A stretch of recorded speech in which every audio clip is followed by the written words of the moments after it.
오늘 하나의 말씀은 누가복음 18장 1절에서 8절 말씀입니다. 함께 읽겠습니다.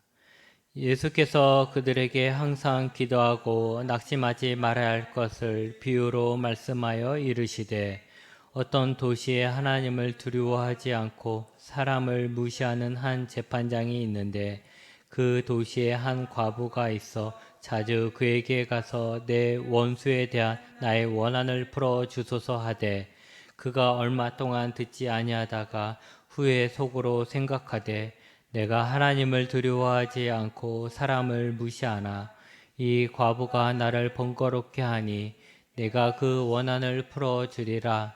그렇지 않으면 늘 와서 나를 괴롭게 하리라 하였느니라. 주께서 또 이르시되 불의한 재판장이 말한 것을 들으라. 하물며 하나님께서 그 밤낮 부르짖는 택하신 자들의 원한을 풀어주지 아니하시겠느냐. 그들에게 오래 참으시겠느냐. 내가 너희에게 이르노니 속히 그 원한을 풀어주시리라. 그러나 인자가 올 때 세상에서 믿음을 보겠느냐 하시니라. 아멘. 가을은 기도하기 좋은 날입니다. 가을에 높고 깨끗한 하늘은 우리의 가슴을 부풀게 하고 시원한 날씨는 우리에게 여유를 줍니다. 그래서 깨끗한 하늘과 시원한 날씨는 우리에게 뭔가 새로운 희망을 가지게 해주고 뒤를 돌아볼 여유를 줍니다. 또한 가을의 농가 밭은 우리의 수고가 헛되지 않았다는 위로를 줍니다. 또한 단풍으로 물드는 산은 그 자체로 우리에게 아름다움과 왠지 모를 찡한 감정을 불러일으킵니다. 이런 가을은 우리에게 성숙에 대해서 말을 겁니다. 나의 내면의 성숙에 대해서 생각해 보게 하고 더 성숙해져야겠다라는 생각을 갖게 합니다. 그래서 가을엔 기도하기 좋은 날인 것입니다. 예수님을 믿는 우리가, 예수님을 따르는 우리가 성숙해지는 방법은 하나님과의 만남을 통해서 성숙해지는 것입니다. 그리고 하나님의 만남은 기도가 좋은 방법입니다. 여러분, 공기는 우리 안에 그리고 밖에 있습니다. 우리가 숨을 들여 마실 때 공기는 우리 폐 속에 들어오고 혈관을 통해서 우리 몸 구석구석에 퍼지게 됩니다. 그러기에 공기는 항상 우리 몸 속에 있습니다. 또 공기는 우리 밖에, 우리 주변에 있어서 우리를 공기로 둘러싸고 있습니다. 그러고 보면 마치 물고기가 물속에서 사는 것처럼 우리는 공기 속에서 살고 있는 것입니다. 하나님도 마찬가지입니다. 하나님은 이 땅과 단절된 저 먼 하늘 어디에 계시는 것이 아니라 우리 안에 그리고 우리 주변에 계십니다. 그래서 우리는 하나님을 찾을 때 우리 내면에서 그리고 우리를 넘어선 곳에서 다 찾을 수가 있는 것입니다. 마치 공기가 우리를 안팎으로 둘러싸고 있는 것처럼 하나님이 우리를 안팎으로 둘러싸고 있는 것입니다. 그러나 우리가 공기를 인식하려고 하지 않으면 그 존재를 잊고 사는 것처럼 하나님 또한 우리가 인식하려고 하지 않으면 하나님의 존재를 잊고 사는 것입니다. 여러분, 하나님이 안 계셔서 혹은 하나님이 멀리 계셔서 우리가 하나님을 알 수 없는 것이 아니라 우리가 하나님을 찾지 않기 때문에 알 수 없는 것입니다. 만약 우리가 하나님과 풍성한 교제를 누리고자 한다면 우리는 하나님을 인식해야 하는데 그 길이 바로 기도입니다. 기도는 우리가 하나님 안에 있으며 하나님이 내 안에 있다는 것을 느끼는 시간이 됩니다. 그리고 우리가 하나님과 깊이 있는 시간을 보내면 그럴 시간이 길어질수록 우리의 내면은 더욱 성숙해지는 것입니다. 그래서 우리는 이 가을에 기도를 하여 우리가 더 성숙하고 풍요로운 삶을 살아야 하는데 막상 기도하라고 하면 기도할 것이 없다라고 합니다. 왜 기도할 것이 없을까요? 그건 기도를 하나님께 내 소원을 말하는 것으로만 생각하기 때문입니다. 우리가 평범한 삶을 살고 있다면 특별한 소원은 없을 것입니다. 그냥 가족의 건강과 가정의 화목과 물질의 복, 이 정도만 원하고 나머지 특별히 원할 게 없을 거예요. 이런 거는 새해가 되면 사람들이 해와 달에 비는 그런 소원과 또 같은 거죠. 세상에 사는 모든 사람들의 소원이라는 거죠. 그런 것을 비는데 오랜 시간이 걸리지 않으니까 5분도 안 걸려서 기도할 게 없는 거죠. 하나님 우리 가정 건강하게 해주시고, 하나님 우리 가정 화목하게 해주시고, 하나님 우리 가정에 물질의 복을 허락하여 주시옵소서. 이렇게 기도하는데 이게 몇 분이나 걸리겠어요? 걸릴 게 없는 거죠. 혹 어떤 문제가 내 안에 있다 할지라도 그 문제를 해결해 달라고 기도하는데 5분도 안 걸리죠. 하나님 내가 아프니까 나를 고쳐주세요. 이 얘기하는데 뭐 얼마나 걸리겠어요? 얼마 안 걸려요. 그래서 10분을 기도하라고 그러면 그 문제만 계속 반복해서 기도하는데 이것도 쉽지 않고, 그렇게 기도하다 보면 무슨 생각 들어요? 아, 이게 무슨 의미가 있을까? 이런 생각도 사실 들게 되는 것이죠. 요즘은 예전에 비해서 기도하는 시간이 매우 짧습니다. 교회마다 기도를 그렇게 열심히 하지 않아요. 예전에 비해서. 그 이유가 뭘까 할 때 많은 사람들은 우리가 살만해졌기 때문이다 라고 말을 합니다. 옛날에는 가난해서, 배가 고파서, 병원에 갈 수 없어서 그렇게 열심히 기도를 했지만 지금은 살만하니까, 특별히 어려운 것이 없으니까 옛날처럼 열심히 기도하지 않는다라고 말을 합니다. 마치 기도를 내 소원을 비는 것으로만 여긴다면 맞는 말이죠. 그리고 정말 이것이 맞다면 우리는 그동안 기도를 잘못하고 있었던 것입니다. 우리의 기도는 달라져야 합니다. 우리의 기도는 신앙이 성숙해지는 것처럼 성숙해져야 합니다. 갓난 아기들 태어났을 때 보세요. 아기들은 배가 고프면 울고, 자기가 아프면 울고, 뭔가 자기 마음에 안 들면 울어요. 그렇죠. 아기가 뭔가 마음에 안 들면 자기가 울어요. 그런데 그 아기가 엄마가 다쳤을 때 울까요? 아기가 슬픈 드라마를 보면서 우나요? 안 웁니다. 엄마가 자기보다 쿵 넘어졌는데도, 엄마는 아파서 막 어쩔 줄 몰랐는데도 아기는 그게 재밌다 깔깔깔 웃어요. 아기는 자기 엄마임에도 불구하고 그 엄마의 아픔을 자기가 동조하지 못해요. 오직 울 땐 언제? 자기만을 위해서만 울죠. 하지만 그런 아기도 청소년이 되고 어른이 되면서 나만이 아니라 다른 사람에 대해서 관심을 가지게 되고, 나랑 상관없어도 다른 사람의 불의를 보면 화를 내고, 나랑 상관없는 사람들의 고통을 보며 함께 울거나 함께 고통을 느낍니다. 그러다가 노인이 되면 어떻게 돼요? 나라를 걱정하고 다음 세대에 대해서 걱정을 하죠.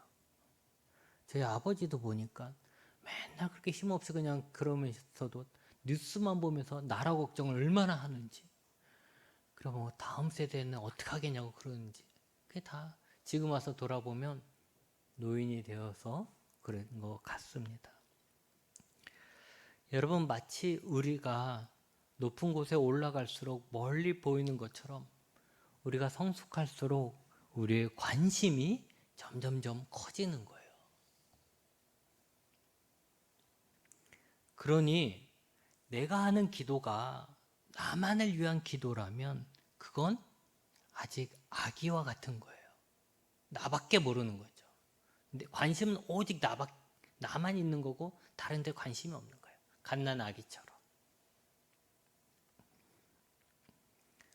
우리의 신앙의 연수에 따라 우리의 기도가 달라져야 합니다. 우리의 기도가 달라져야 돼요. 오늘 말씀에 예수님은 항상 기도하고 낙심하지 말라고 말씀하십니다. 그러면서 비유를 말씀하셨습니다. 한 도시에 재판장이 있습니다. 재판장은 뭐 하는 사람입니까? 법에 따라 판결을 내리는 사람입니다. 형을 집행하는 사람이겠죠. 힘센 사람은 법이 필요 없어요. 왜냐하면 스스로 자기를 보호할 수 있기 때문에 그렇습니다. 누가 힘센 사람의 것을 훔치거나 빼앗을 수 있겠습니까? 누가 힘센 사람을 때리겠습니까? 그렇지 않아요. 그러기에 법은 스스로 보호할 힘이 없는 그런 약한 사람들을 위한 것입니다. 힘없는 사람은 힘센 사람이 때리면 함께 때릴 수 없어요. 힘센 사람이 빼앗으면 그것을 가서 찾을 수가 없어요. 법은 힘이 없어 억울하게 당하는 사람들을 지켜주는 것이고 그 역할을 하는 것이 바로 재판장이지요. 그런데 힘센 사람들은 법까지도 자신들에게 유리하게 만들거나 법을 집행하는 재판장들을 자기 쪽 사람으로 만들어서 뇌물을 주거나 뭐 어떤 힘으로 인해서 자기 쪽 사람을 만들어서 법까지도 자신들의 또 다른 힘으로 만들고 있죠. 그래서 우리나라에도 유명한 말이 있지 않습니까? 유전무죄, 무전유죄. 이런 말이 이래서 나오는 것이죠. 지금도 종종 법의 판결을 보면 사람에 따라 그 사람의 아버지가 누구냐에 따라서 달라지는 것을 보게 돼요.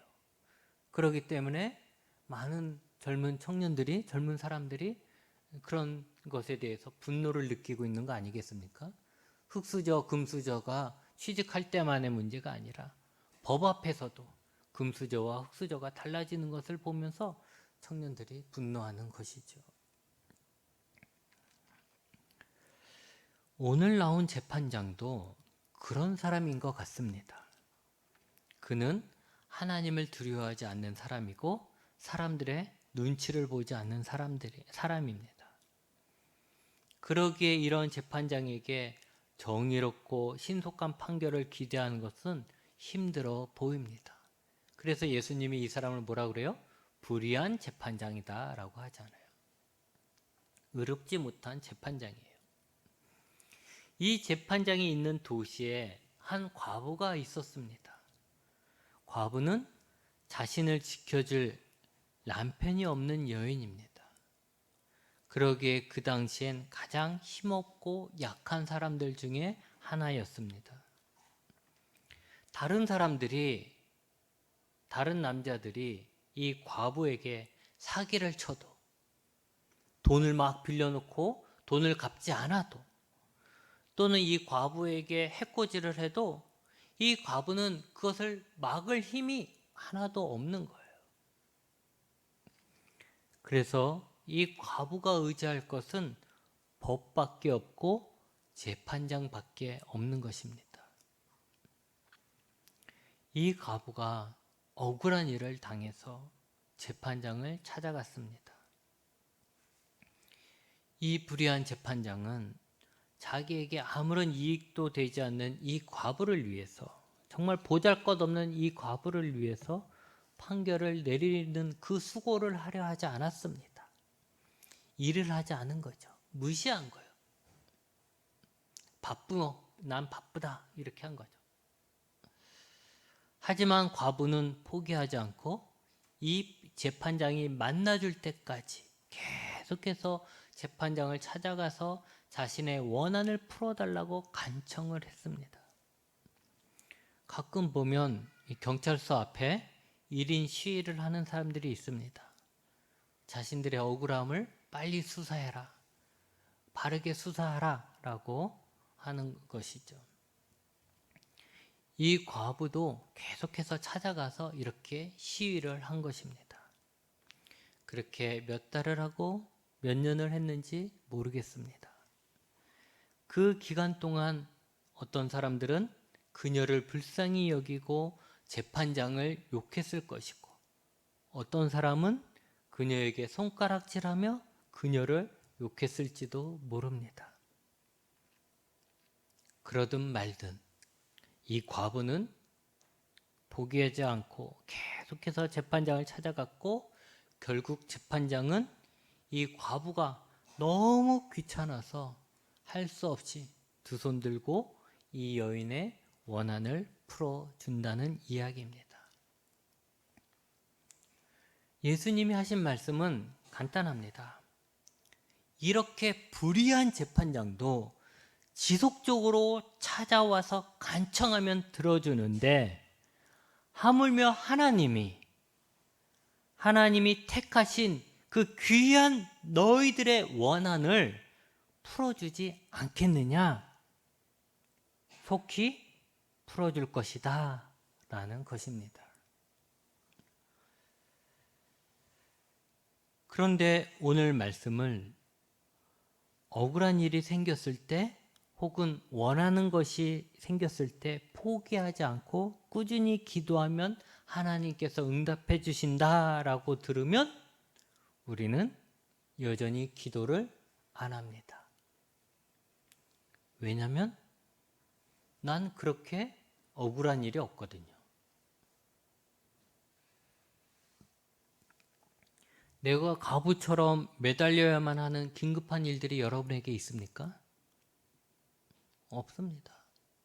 이런 일은 자주 있는 일도 아니고 있어서도 안 되는 일이죠.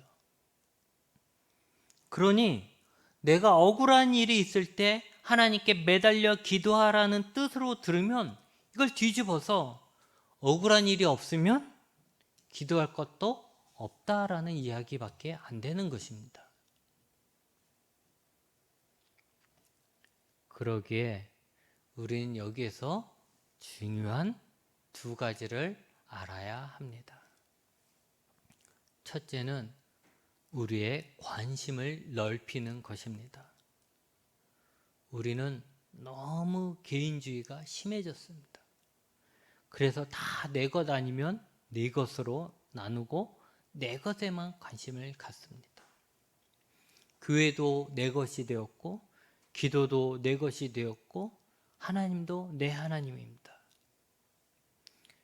교회도 기도도 하나님도 다 내 것이라고 생각해서 각별한 관심을 가지는 것은 좋은 일이지만, 반대로 남의 교회, 남의 기도, 남의 하나님은 관심이 전혀 없는 것이죠.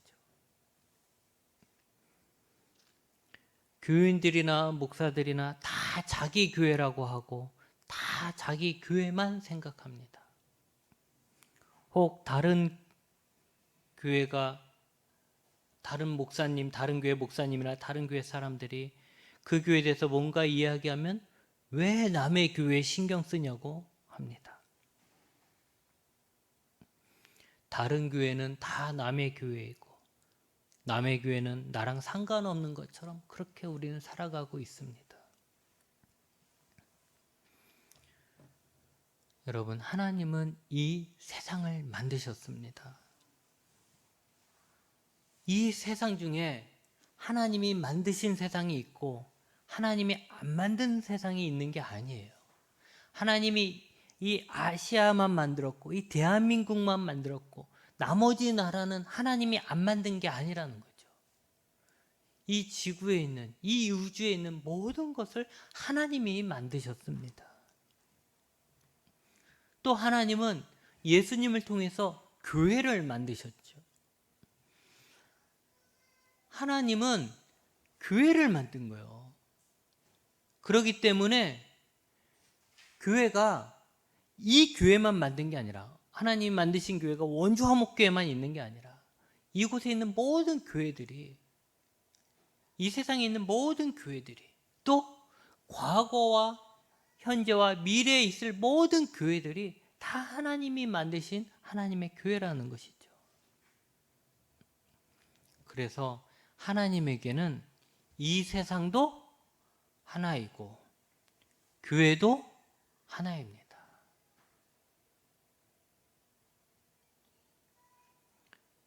여러분, 하나님은 나만의 하나님이 아닙니다. 교회는 나만의 교회가 아닙니다. 하나님에게는 나만 중요한 것이 아니라 이 세상 모든 자들이 중요한 사람입니다.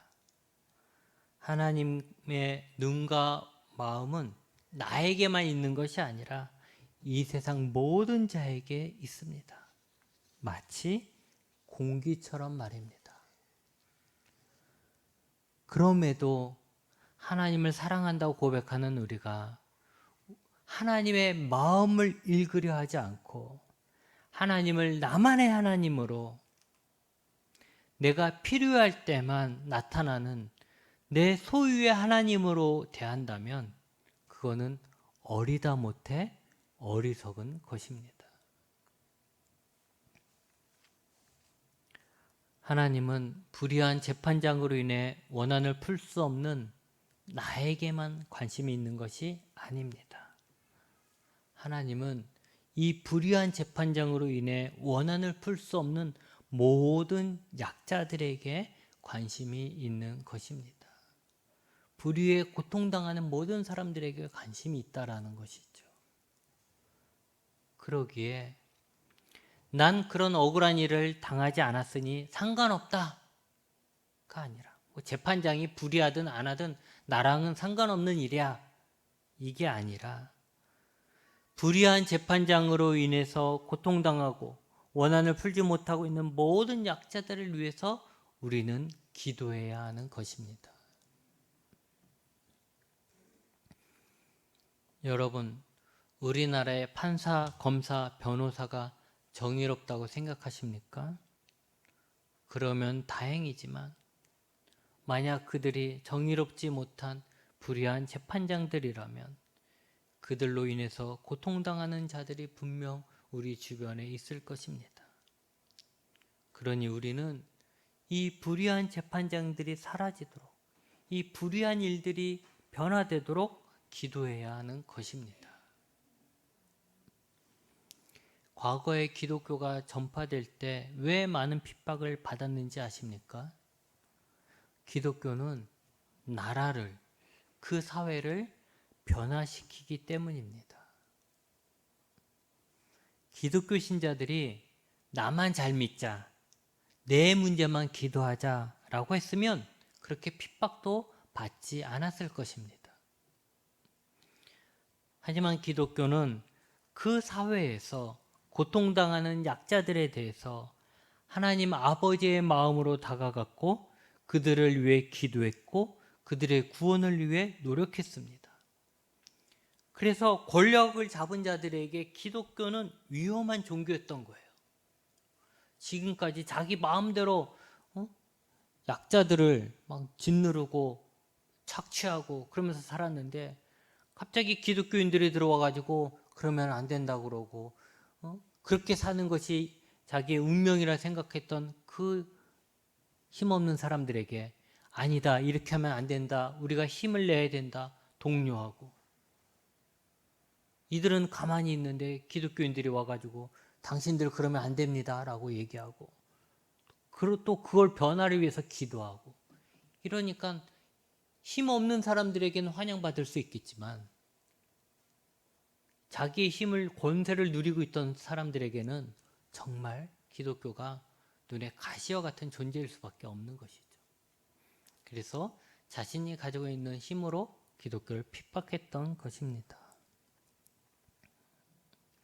그런데 우리나라도 마찬가지였죠. 처음에 기독교가 일제강점기에 들어왔을 때 그때 다 버려진 사람들, 농촌에 있었던 그 많은 사람들, 공부는 하나도 안 하고 맨날 힘들게 농사졌다가 또 겨울철 되면은 노름으로 그거 돈 다 날리고 맨날 담배나 피고 있고 술이나 마시고 있고 미래에 대해 발전이 없고 죽지 못해 살고 있었던 그런 사람들, 악습을 계속해서 이어지고, 여자들은 관심도 안 가지고, 여자들은 그냥 애 낳는 사람으로, 그냥 일하는 노예로 정도만 여기고, 여자들에게 공부할 수 있는 기회도 안 주고, 그랬던 자들을 다 품었던 게 누굽니까?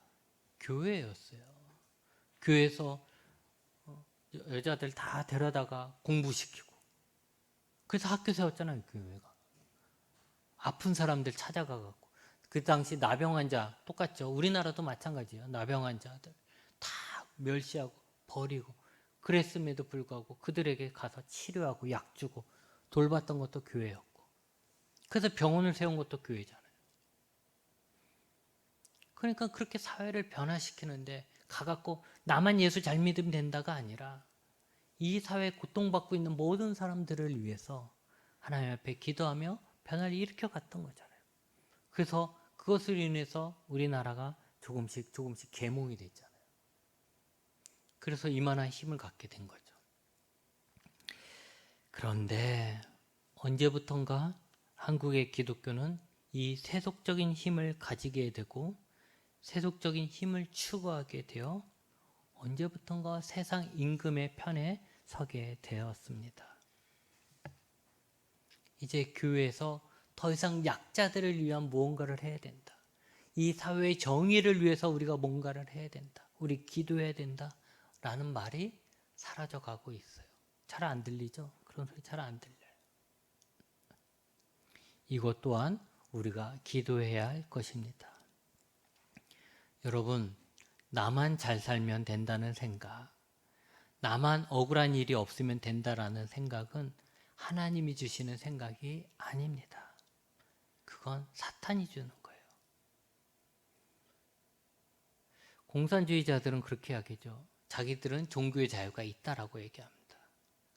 그러면서 뭐라 그래요? 네가 들어와서 예수님을 믿는 거, 교회 다니는 거 뭐라 하지 않는다. 그런데 단지 너만 예수 믿어라. 너만 예수 믿어라. 네가 다른 사람에게 전도해서는 절대 안 된다. 너만 믿어라 라고 얘기하는 거예요. 그러니까 이게 똑같잖아요. 지금 우리가 나만 잘 살면 된다. 나만 억울하지 않으면 된다. 나만 편안하면 되고 우리 교회만 잘 되면 된다. 라고 생각하는 것과 이 공산주의자들, 이 사탄이 생각하는 것과 똑같잖아요. 여러분, 우리는 우리의 관심을 더 넓혀야 합니다. 우리의 신앙이 벌써 몇 년이에요. 한국의 기독교가 100년은 훨씬 넘었고 개인적으로 여러분의 신앙도 10년 이상 됐잖아요. 그런데도 아직도 아기처럼 내가 아플 때만 기도해야 된다 생각하고 있고, 내가 괴로운 일이 생겼을 때, 내가 억울한 일이 생겼을 때만 기도해야 된다 생각하고 있다면 이제 안 되는 거예요. 우리가 신앙의 연수가 있는 만큼 우리의 관심이 확 넓어져야 하는 것입니다. 둘째는 예수님이 다시 오셔서 완성하실 하나님 나라에 대한 기대입니다. 오늘 성경 본문을 단지 열심히 기도하라는 것으로 들으면 8절 후반부의 말씀, 그러나 인자가 올 때 세상에서 믿음을 보겠느냐 하신 예수님의 말씀이 이해가 안 되죠. 왜 갑자기 열심히 기도하라고 말씀하셨다가 예수님이 다시 오실 때 믿음을 보겠냐라는 얘기를 하겠어요? 근데 이 말씀은 오늘 우리가 읽은 말씀은 17장 20절부터 이어지는 말씀입니다. 우리가 이게 18장을 딱 나눠졌기 때문에 이걸 또 새로운 말씀으로 보는데 보면 17장 20절부터 계속 이어지는 말씀이에요. 거기에 보면 무슨 일이 있냐면 바리새인들이 예수님에게 질문을 해요. 뭘 질문하냐면 하나님의 나라가 어느 때에 임하겠냐라고 묻습니다. 그리고 22절부터는 제자들에게 예수님이 다시 오실 때에 대해서 쭉 말씀을 하시는 거예요. 거기에 관한 말씀을 쭉 하는 거예요. 그게 18장 1절 앞까지 이어지는 거예요. 그래서 이 말씀은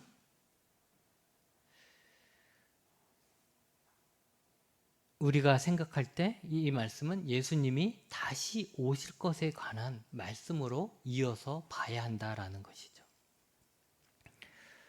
예수님을 믿는다고 하는 많은 사람들이 안타까운 것은 예수님이 다시 오시기를 기도하지 않는다는 거예요. 오히려 반대로 예수님이 늦게 왔으면 좋겠어. 예수님 늦게 왔으면 좋겠어. 이게 예수님을 믿지 않는 자들이 하는 이야기가 아니라 예수님을 믿는 사람들이 하는 이야기예요. 예수님이 늦게 왔으면 좋겠다. 그러면서 예수님이 오실 것을 기다리지도 않습니다. 그건 왜 그럴까요? 지금이 좋다는 거죠. 지금 이대로가 좋사오니 이거죠. 개똥밭에 굴러도 이승이 좋다라는 옛날의 그 속담을 그대로 우리가 이어받고 있는 것입니다. 그래요. 나는 지금 편안하게 살지 몰라요. 하지만 우리의 시선을 옆으로 돌리면 지금 이 시간에도 많은 사람들이 악한 자들에 의해서 고통을 당하고 있습니다. 우리 주변 사회에서도 끔찍한 일들이 얼마나 많습니까? 그죠? 우리가 뉴스로 볼 수 있는 우크라이나 전쟁에서도 보면 얼마나 끔찍한 일이 많습니까? 전쟁은 지네들끼리만 싸워야지. 왜 힘없는 민간인들을 잡아다가 죽이고 고문하고 여자들과 애까지도 죽이고 성적 범죄를 저지르고 힘이 없다는 이유만으로 그들에게 그렇게 농락거리 당하고 빼앗기고 있잖아요.